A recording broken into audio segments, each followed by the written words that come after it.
ठरवण्याचा किंवा आम्ही बोलल्यानंतर काय फरक होण्याचा हे तर काही विषय नाही। आपण फक्त शक्ती केंद्र प्रमुख, बूथ प्रमुख आणि सगळे एकत्र येऊन आपला मागच्या वेळी जो पराभव झाला ते सगळ्यात मी भोगलेला आहे। 30,000 मतं पडली, परंतु काय त्रास झाला हे मला माहिती आहे। पुन्हा पुन्हा हे होता कामा नये म्हणून आपण एकत्र आलेलो आहे।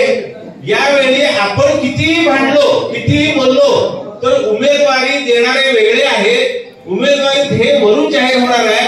ज्यावेळी उमेदवार जाहीर होईल आपण एक संघानं काम करायचं आहे, त्यासाठी आपण इथे एकत्र आलेलो आहे। या ठिकाणी दादागिरी चालणार नाही, कोणी असू दे, ते कोणी असू दे, दादागिरी चालणार